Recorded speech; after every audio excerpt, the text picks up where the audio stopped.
We are back.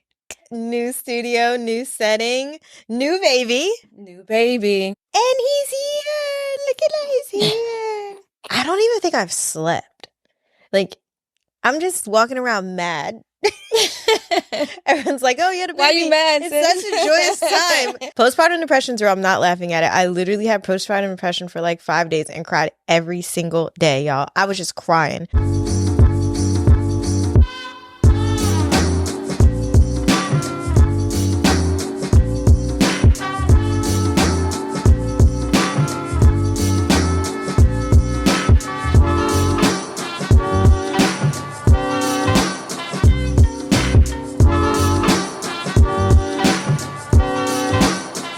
Hi, I'm Carolyn Mosley. And I'm Deandra Pruitt. And we are Real Estate and Motherhood. We are back. It feels weird to be back. I know. We're back. New studio, new setting, new baby. New baby. We have a baby. I hope I look different. Do I look different, y'all? No, my Lord. It's been 6 weeks. You do look different. Well, actually, You're skinny. Yeah, see, this is why you're my best friend. But you couldn't even say with a straight face. You were like, you skinny. So tell me, it's been a few weeks, 6 whole weeks. What is going on in your real estate world? There's a lot that's gone on since then, but the most recent transaction that stands out is a referral. So I had a listing in Savannah and I referred it out to a different agent on the sell and buy side. How did you get that Savannah listing? The Savannah listing was a family friend. Oh, okay. At the time when I got the listing, I had so many transactions up here where I couldn't dedicate 100% of me to the listing 4 hours away. And that bothered me a lot. So I ended up turning it over to another agent. So with that, you receive a referral fee. In my brokerage, I was told to send out a referral fee on the buy side and the sell side, which is 2 separate transactions, right? Because you sell a house and then she wanted to purchase a house. Well, I then got a phone call 7 weeks later, the day before closing, stating that the brokerage that I referred out to normally gives 1 referral fee for, it doesn't matter how many transactions. So they do the referral based on like clientele. So since it was 1 client, then you get 1 referral fee. And this is where you know what brokerage you're with and your support system, because I'm a new kid on the block, right? So I call, I'm like, I know I spoke with someone before I sent these referral forms out, and I didn't want to misspeak and sound, ignorant in this respect of real estate. So I'm like, okay, let me give you a call back. I call my broker and they're like, absolutely not. Actually, I kind of cheated myself out of the percentage on what they would have told me to refer it out for. So with that being said, I was able to negotiate, which is our topic, but negotiate my referral fees on both buy and sell side, and everybody's happy. Right. What about you? I was showing houses 4 days after I had the baby. I know. It is so hard to turn off real estate, especially if it's a repeat client. This client was a repeat client. I sold her first home. We actually used Georgia Dream, which is a down payment assistance program, 5 years ago. So I listed her home and I found her a home. I actually found her a home that she loves before I got her house under contract. Okay. How was that? Well, I actually got her house under contract the same day, and then that house terminated. The house that she loved? No, the house that you got under contract, her house. Mm-hmm. Wow. So I was honest with the agent, and he was like, you know what? I think we could still make the deal work because my client is new construction. So she has some time. Rather than put it on the market, put it off the market. He was like extremely friendly. So she's still getting her house that she wanted. I actually got her house back under contract, which took 3 weeks. I know Really? that sounds crazy. Oh, it took 3 weeks, but 3 weeks is a long time 3 for weeks is me. a long time. It I was having is. showing after showing, and I'm like, what's going on? Why is this not happening? So yeah, those close next week, the 20th. So that's my current deal for today. Motherhood is such a big, Oh we have my so God. much in motherhood. I don't even think I've slept. Like, I'm just walking around mad. Everyone's like, oh, you had a Why you baby. mad, It's such a joyous time. sis? Joy for who? The baby that's here? He must be feeling joy because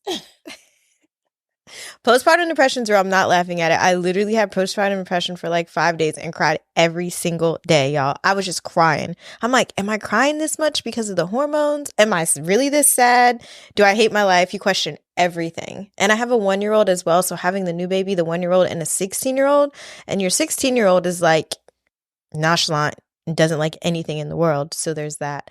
Um, it was a lot in the last 6 weeks, but I finally feel like I won't say that I'm thinking the same way I thought before the baby, but I'm able to outthink the bad thoughts now. You know what I mean? So I feel them come on like, oh my God, if this baby does not stop crying. And then I'm able to be like, it's a baby. Right. You Like, think about it, you're like, how else wait can a he minute. communicate? Like, let's go. This It's a is a baby. cuddly little baby. But I do not miss being fat and pregnant. Like they've only ever seen me fat and pregnant. You've only ever seen her pregnant. Thank It was, God. you know what's funny? I'm never going to experience Did that you again. not? Okay, so for the people who know me specifically were like, is she pregnant? Like texting me. I'm like, yes, like she's pregnant. She's definitely like, it wasn't like you were like kind of showing, but not showing. Yeah. You were like fully, I she was was full fully on pregnant. pregnant. Like And I they were like kind of looked like slick, like, is your co-host pregnant? Like, yes, she does not look like that. yeah, I definitely was real pregnant too. Like he was a big baby. What was he? 8 pounds exactly. The cool thing is he was 8 pounds exactly and 20 inches exactly. Yes, you told me that. That was pretty So cool. weird. He's starting to look like a human and not like a little baby alien. He has a bunch of hair. We'll have to show you him. And look, he's away. Literally. His hair is crazy. His outfit's not that cute, but it's the That's third. what it It's was the third today. baby. It's the third baby. It's the third baby. It's our first day back filming, and And he's here. Look at that, he's here. We call him Little Lou. He's the third. Ernest Lewis Clinch the third. E3. Say hi. He had to go. The baby had to go. He has a busy day. He has clocked out. But we haven't clocked out, and we want to know what's going on with the sports mom. How is Chloe doing in volleyball? Chloe is doing amazing in volleyball, actually. But there was a lot with sports momming for me in the past 6 weeks. So high school started. She's in the ninth grade, so I have a freshman. She made her JV volleyball team at a 7A school. She also made her club team as the first team. So there's 1 through 5. She made 14 ones at Rio. So she has her club team, her high school team. She turned 14 the same week of her first year as a freshman. So I had first year as a freshman, which I shopped all day. And okay, let's backpedal. My daughter is normally very simple. She wants Air Force Ones white, Converse white, and a couple pairs of jeans, t-shirts. She's fine. Well, this particular time that I decided to wait until the day before because I thought it was going to be simple, she wanted everything that was sold out in a store. Everything that was popular is what she picked up. So I was literally going store to store, everyone, ordering. This is what I did Sunday. I ordered. Remember you called me and you were like, what are you doing? She's like, we are the same person. Can you look for this? She said, no. Yeah. She's like, are you a I'm like, Nike? where are you at? I need all white Air Force Ones with the low ones and a size 13. We're doing the same exact thing, y'all. Same exact thing. We've been doing 12 years ago, 10, 12 Yeah. years ago. So I ended up ordering a lot of things that she wanted, which she was into all of her cosmetics. We had to go to Sephora. We had to go to Ulta. There was a lot. She really transitioned. And you said that Into she I told blossomed. you. I told you She that had to have a 14 certain lip age. gloss. She had to have all these things, her book bag, her lunchbox, everything. When Javion turned 14, from 14 to 16, I didn't recognize him. I did not think that he was my kid. Like everything, their attitude, the way they talk, what they want, into things you didn't even know they knew about. Like what? So they really just become their own at 14. I'm like, ninth grade is like it. Like they So think they're grown. I'm excited though. She's happy. She's like, I can, as a mom, you worry about a female or, your child period going into situations, especially at a big school, where they're comfortable and they're themselves and happy and not depressed. Depression is such a huge thing in a teenage world. And it's trendy. It's so trendy. Javion listens to this person named Rod Wave, right? I promise you he's crying in every song, which I didn't even know this. This is all new to me as a mom.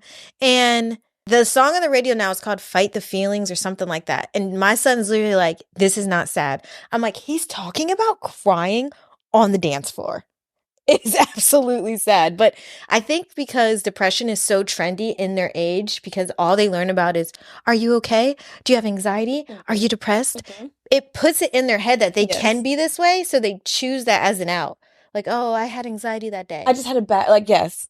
We were not allowed to come home and say we had a bad day. So I don't remember what happened, but I was like, why are you crying? Your mom was like, why? I said, what reason do you have to cry right now? It's okay for me to cry, Mom. I'm like, oh my God, the drama. I don't think I've ever seen her act before, but when I tell you that all of the drama came out that day, and I literally was like, is this drama class? Did you hit me with the drama?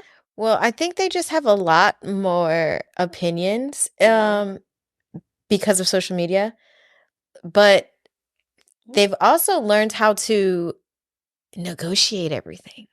They do not take no for no. Like they find another way, they think outside the box, and I love that. Yes. Which is what we always have to do. Right. In real estate. Like literally it's constant change in real estate within the transaction. You could think it's going as smooth as silk and then boom. There is a phone call. The fire. So negotiating is what we're going to discuss today. We negotiate throughout the transaction. I have negotiated when my offers have been closed. Still negotiating, right? Like keys exchange, you moved in. We're still on the phone. You are still on the phone for that client negotiating something. So the first time that you negotiate is when you write the offer. Yes. Tell us how you go about negotiating with writing the offer. I first look at the house, what the agent has listed, if it makes sense. If it makes sense and the agent was realistic, I'm not going to insult an agent who actually did their due diligence of finding out how to list this house properly. And I listed this to sell. You can look at a house and say, this house is listed to sell. And I normally say that to my clients when we're looking at it. If I've gone over it and I see like, okay, she's done all of her work. Her homework is done. She listed this to sell. And they're like, oh, let's offer $20,000 under. No, we're not going to do that. So you have to know how to speak to your clients and be able to touch bases and for them to trust you enough to know that the sell is good for them, because they have to know that you wouldn't put them in something or in a transaction that's not right. So if you tell them, and this is a good it's a good listing, it's negotiated well, everything is laid out properly, let's just put in a nice clean offer. With that, if you aren't honest and you say, oh, okay, let's go $20,000 under, normally you're not going to win negotiating that contract. It's probably going to get denied, because if the house is listed properly and that agent did all of their due diligence, someone else is going to put in the right offer and your offer probably isn't going to get accepted. Well, two things, just to piggyback off what you said. When you're speaking to your client, you keep saying, I'm talking to my client. But if you think about it, you're negotiating with your client Oh, yeah, that's true. because you're talking about price. You're talking about what they think it's worth for what you think it's worth to what the listing agent's thinking it's worth. So you're negotiating on how you're going to write the offer. So that's probably your first step is you're negotiating with your client. Now, it's a little bit different because the negotiating for with your client is, hey, I'm by your side. Like, I'm not saying this to try to To hurt negotiate you. you. I actually one time had someone tell me, are you telling me to offer this so you get paid more money? I was like, do the math, do the math, do the math of $15,000 more. Oh, it's like $5 for me? Am I doing this for $5? Okay. One of the things that I've learned is I don't even say a price. I say, what do you want to offer? It's listed for 465. And I just see what they want to say. Okay. Because if I don't have to overtalk, I'm not. So I like for them to lead. Oh, I want full price. I want it. Or what do you suggest? I'm not the one who has to live here. What do you think? Do you think it's worth this? And then they'll say, and I'll say, okay, well, let me check the comps. I don't know if I'd take that, but let me see how long it's been sitting on the market. That's probably one of the first things that I say. Let me check the comps and see how long it's been sitting. Because if it's been sitting for 3 months, they might take a little less, right? It might not be, you might be their first offer and they're just like, oh my goodness, thank you, Lord. Oh, and don't we all know about that first offer? Don't we all know about that first offer that comes in on a listing? Listen, you love your email different now, huh? Right. Oh, that's a t-shirt. I love my email different. I love my email different, my phone different. My service different. It's all different. Like my phone's not what do you mean it's not ringing? You got Wi-Fi here? Yeah. You got Wi-Fi? So yeah, negotiating on that to write the offer. And then the second step of negotiating is obviously with the listing agent. So the first thing that I'm going to do is contact a listing agent. Do you have any offers? Does it like I hate when they don't answer the phone. Like when they won't answer the phone for you It and they doesn't bother text me. you. It's part of the culture. So just accept it because literally 70% of the agents aren't answering the phone. And literally 50% of them will text me back. They will. They'll text like you call and they'll text. I can't answer. And I'm like, what's Especially up? if I have multiple listings. I'm that agent. That's why I keep telling you to be patient. Because you will be that agent. You'll say, they're gonna text. If it's about my listing, they're gonna text.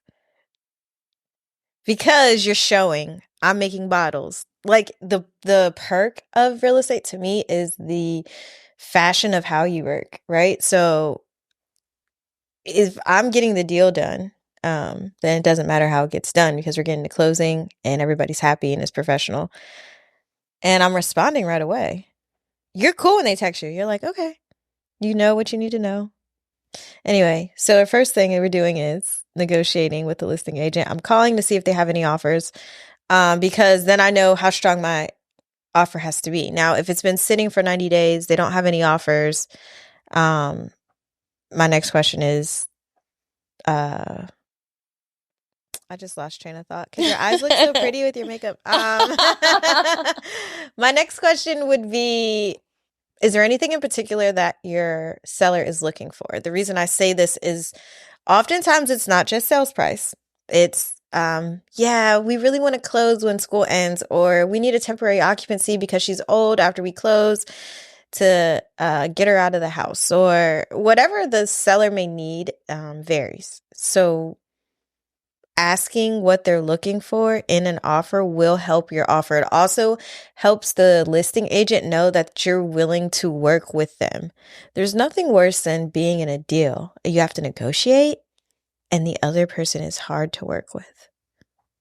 Of course, that's another step of negotiation. Yes. After that, we're talking about being in due diligence when your contract is accepted and the real negotiating starts. I feel, so I write it down now and I have a calendar reminder for those due diligence and it gives you anxiety. Mm-hmm. I think what gives me anxiety, it only gives me anxiety if I need the money. It doesn't Well, it gives me anxiety if I have a client that number one, it was hard to get under contract because it was so hard to find what they want. So once you get them under, you know they're in love with it. It's like, okay. Well, that's good for me. I don't have anxiety because they're going to buy it anyway because they love it. If they love it, then they're going to buy it. It's just a matter of making them feel comfortable with the inspection report. Now, I might not answer you for showing my listing, but I always answer my client's call. Like 98% of the time, even if the baby is crying, I'm picking up the phone and saying, hey, the baby's crying, but as soon as he's done crying, I'm gonna call you back, you know? So it's different on that. And because I understand the anxiety of, oh my God, my inspection report, it's like almost a guarantee when that inspection report hits their email, they're going to call you. I agree. So that's when the real negotiating starts. And for me, the negotiating with the most purpose, because your earnest money is at risk, right? So your inspection report comes after you're under due diligence. Now, I just want to say that your inspection report is a fee. You don't get the money back if it doesn't go through and negotiations don't go your way. It's optional. It's absolutely optional. But if you're not getting an inspection report on the biggest purchase you're probably going to make in your life, then something is wrong with you. If it's the money, then you might want to think about waiting before you have your money in order. So going through your buyer's consultation and actually learning the process.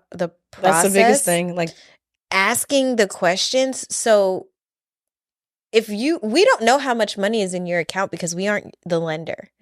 And they don't have to share that. Like that's your that's between you and the lender. The inspection report is absolutely optional. I don't know why. Stop looking at me. You might still have pregnancy brain. It's okay, friend.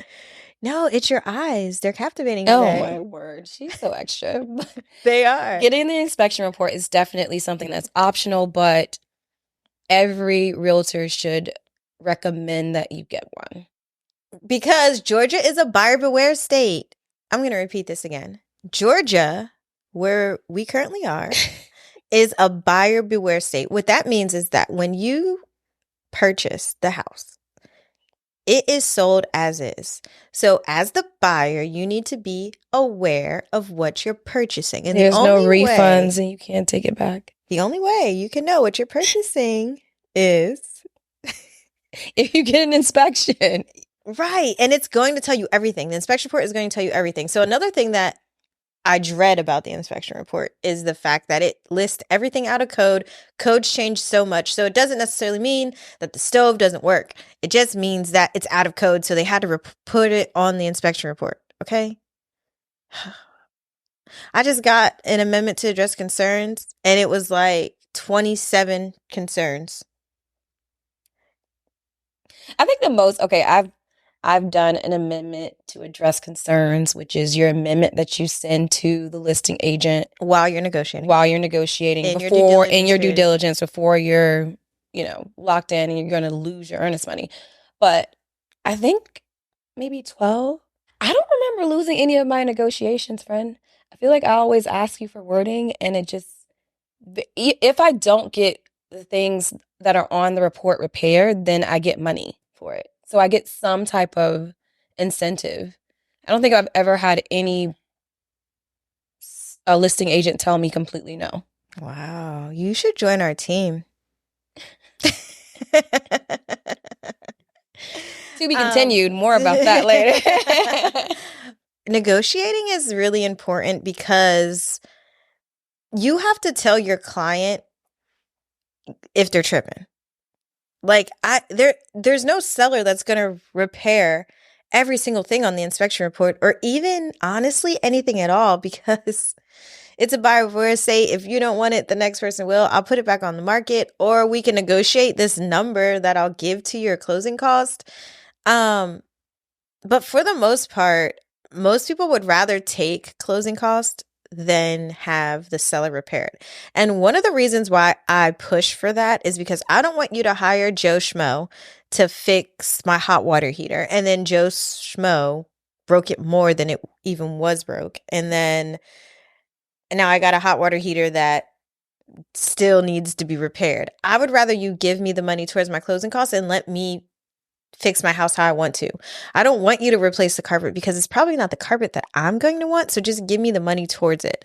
So my negotiation is different than I want this, I want this, I want this. Now, I've had some that definitely wanted the seller to repair it, even after I educated them on, wouldn't you just want to get it done yourself? But some people just like to win. I've had that before. And just like Deandra just said, sometimes those contractors that are hired to fix things or correct things cause a domino effect of other things. Right.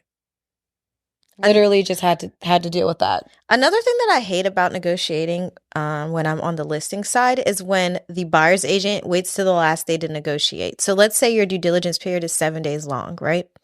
And they're waiting until the night of day 6 to negotiate. Do you remember we were talking and we were figuring out, I think we both had an aha moment about when the due diligence starts. Uh-huh. And Marissa, Our lovely closing attorney, corrected us both because she right. knows every single law, of course. And but you were like so ready to tell this agent, like, no. Yeah. Remember? You Yeah. were like, no, I'm telling her no. Are Yeah. you I just had to ask you because I just need to make sure I'm right on this. She was like on the edge of just wanting to tell her no. Because, okay, first off, a lot of times the buyer, especially a first time buyer, is lost in the sauce because so much information is getting thrown at them. So they're really depending on you to guide them through this negotiating period. And then you're waiting until the last possible day to do that and then wanting my seller to jump like, "No, we got to do this now because or we're extending due diligence." No, we're not. I just had someone email me an extension of due diligence of 7 days. And she said because of Labor Day weekend. Oh, I can't make this up. not one day. I 7? literally just responded back, no. Like, what? You need 7 days? Because Maybe 1. 7? so having the agent that understands, first off, the urgency of negotiating during your due diligence and then how to negotiate so that all parties can come together and mutually agree is important. And I don't know, as a consumer, how would you hire a realtor and know that they're able to do that? It's a good question. Their closing record. But I think people need to say, how many houses have you closed? This one of my last year. listings asked me. Yeah, because it makes sense. If your houses are not closing, you're doing something wrong. So if you're successfully getting to the closing line, numbers don't lie. People lie. Numbers don't. Okay. I literally just had an agent ask in a group message that I'm in for my brokerage about having to, or when the buyer agrees to pay the difference in an appraisal, which I've never had before. I have. Mm-hmm. And I was kind of stunned because I'm thinking, clearly it's something about the house that the buyer wanted where they're willing to bridge that appraisal gap.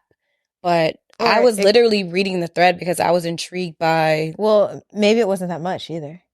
Well, that's true. But the two that I've had, the listing agent had to drop it. They didn't have to. Well, I didn't have to, but the wording that I use for the copy and paste from your text message. So the appraisal report is not optional. You have to purchase the appraisal inspection, which is why people get confused. The first inspection is totally optional. The appraisal is not, okay? The appraisal inspection is what the bank orders. So the bank orders the appraisal inspection. They go out there, do their 5-minute. I had an appraisal inspection last week. He was there and gone in less than 5 minutes. She was like, I don't even think he saw the whole house. He didn't, but he let it appraise with no repairs. I'm cool.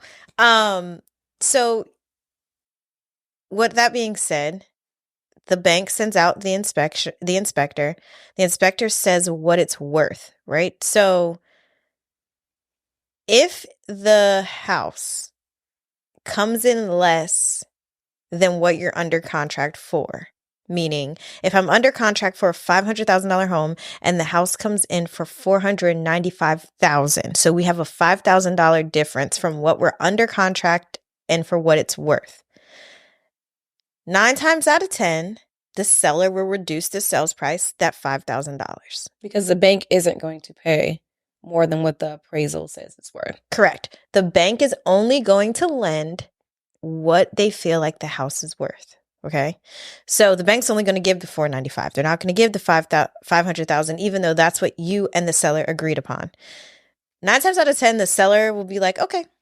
But there is times when they're like, no, I don't care what the bank says. I'll be like, well, it's a FHA loan, so the appraisal sticks for 6 months. And they're like, that's fine. We'll just accept cash or conventional for the next 6 months. I've had that. Now, what she's saying is that they have agreed, the buyer has agreed to pay the difference because the seller doesn't want to lower their price. Right. And it could happen for several reasons. Like one of the houses that I have under contract, she has to have a certain amount of funds in order to buy her next house. So if it comes in too low, she can't move out. So the whole transaction is canceled. And normally when you get your appraisal back, this is far in. This is maybe, a week before closing? Maybe 2 sometimes. Depends, yeah. It's probably halfway through. So both of your clients, list and buy side, have been through. Mm-hmm. So if this doesn't work out, everybody's screwed. The house that they were going to buy, they can't buy. And the house that they were selling won't sell. And then the person that they were moving out needs to buy, can't buy. So it's like a domino effect. So it's extremely important that all the deals work, which is probably why they're willing to come out of pocket. Or I've seen people come out of pocket for cash for location. Oh. Like, this is exactly where I want to be. I've been looking at this neighborhood for 17 years. That's huge in the Atlanta area. Oh my gosh. It's huge. I get it, though, because I don't want to buy somewhere where it takes me 20 minutes to get onto the highway. I cannot get off the highway and drive another 20 minutes. I can't do it. I can't. I don't like that either. What was your best negotiation of your, is it still 6 or is it 7 yet? 6 years. 6 years. 6-year career. I can't remember my best one. I'm very good at it. I think this is what I like about real estate is the negotiating part. Yes, she literally will call me. I'll say, Deandra, like this is, and she'll tell me what to say. And then I'll call I'll write it down and go to call, and she'll be like, wait, no, did you call yet? Change these. And it may be like 3 words. Maybe a sentence. I'm going to give her a sentence. Don't say that. Say these words. And, but it works. It's not failed me, so it works. But that's the one thing she's always taught me from day one is everything you say, how you say it means so much. Right. How it's delivered, if you're calling, if you're texting, if it's email, that means so much in negotiating your contracts. And when your client that you represent agree to something, have it in writing. She's like, I don't care if you talked about it, text after that and say, I'm just going over what we just spoke about. We agreed to do this, this, and this. And it's worked. It always works. Yeah, I think I like negotiating because I always wanted to be an attorney, and it's like my one time to like negotiate and fight for people. So in my head, I put like this attorney cape on. I'm like, yeah, what'd you say? No. Seriously, it was just a dream. And I also like to feel like I am making a difference in my client's day. Like, oh, they agreed to replace the carpet. You go, girl. I remember when I had my first, like, what I thought was like a big deal as far as negotiation, and that was my clients needed $15,000 in closing costs. Mm-hmm. And their sales price was very low. And I'm just thinking, I'm not going to ever get that. And you're like, yes, you will. Just be patient. You will. You will find that seller that has to sell, and they'll give it. And I'm thinking, I'm writing this offer, and I'm thinking, there is no way they're going to say yes to this. And they did. And let's just go further. After that, we go under contract. We're in our due diligence. We find out some things are wrong with the septic tank. then they agree to repair that as well. And I'm thinking, there's no way they're going to say that because they're already giving us this amount of money. And, but my clients from that are so like they say, oh, we're family now. Like that's It's a different type of appreciation because again, it's the biggest transaction that they've ever purchased and they don't forget it. Like sometimes I'll talk to clients and they'll be like, yeah, and then remember you said this? And I was like, I said that? But it was 5 years ago and I've gone through this a million times since then and they've only gone through it once. So they really remember the process and the pressure that they felt moving their family or buying something this big. Like a $300,000 loan is a big deal, right. right? And you're like signing your life away and now you have this house and this American dream, blah, blah, blah. So that was my buyer unrealistic to me negotiation that I had. And you know the cool thing I also like about negotiating? You know when the house is for this person because God just be making it work. Yes. It increases your faith so much. You're like, there's no way this is going to work out. And then it worked out and you're like, woohoo! Let me go to the altar on my knees and let me praise. Clear to close early. So you definitely want to negotiate, know how to negotiate as a new real estate agent. And if you don't know what to say or how to do it, you definitely want to find your mentor, find your coach, listen to our podcast, to understand why you're doing it and how to deliver it. A lot of times it's the delivery that gets the yes. Yeah. Knowing when to pick up the phone or when to send a text message. Yes, send a text. It sounds so small and minute, but it's actually a big deal. So real estate term. Appraisal inspection. The appraisal inspection is mandatory. You have to get it because Georgia is what? Buyer beware state. Yes, so you have to be aware of what you're buying. And we'd like you to tune in next Monday when we drop another episode. Because we're back and we're here to stay. And I'm not pregnant. And she's not pregnant anymore. So, and we're not, no, there's nothing, this is it. I'm Carolyn Mosley. And I'm Deandra Pruitt. And we are Real Estate and Motherhood.